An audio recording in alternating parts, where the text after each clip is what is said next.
Welcome back to another episode of Motogp Mac, and today we're going to talk about some of the updates that Honda brought to the Valencia test during the week.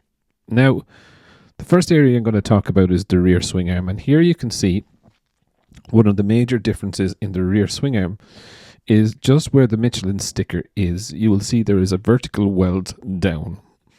You will also see that there's like a ridge running laterally through that swing arm. If you look at the one that they ran in Misano, you will see here that it is very, very different. It is much smoother. There is no weld. So it is really interesting what they're doing with this. The next area I want to talk about is the frame. And as you can see here in the frame, it looks very similar to the frame that they were running in Misano. However, if you compare it to the frame, the ridge is not as pronounced in the one that they ran in Valencia. It is similar, but it is not as pronounced. So I think it is still a new frame, but I think it's very minor tweaks on it. One of the most noticeable changes that they made was to the rear wing, and here you can see it is a Formula 1 style rear wing. I don't care what Jake says. Compared to the Stegosaurus and the NCAP rear wings that they were running in Misano. So again, messing around in that free aero space at the back of the bike. Now, one of the other big changes that we did see was how the front wing and the side wings are looking.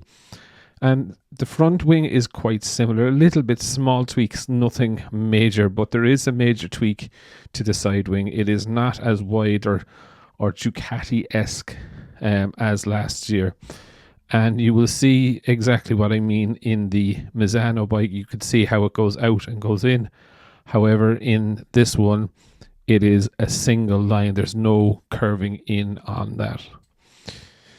The other area then is the kind of the lower section of the front fairing. Here they've gone really like Aprilia, really pronounced section, and it is really interesting compared to, again, to the one that they ran in Misano. There was a major curve in it. This one is more flat across the top. So really, really, really interesting. The salad box, again, looks bigger, but it is similar in size to what the one they use in Misano, except that it's a little bit more square. The exhaust is different, but it is very, very similar to what they ran in the Misano test and what Bradl raced during that weekend. So I do think it's very, very interesting. There's a number of updates there. Again, they're trying to go the aero. I do think it's a little bit funny that they are using what I would class as the KTM style front fairings, front wings, I should say.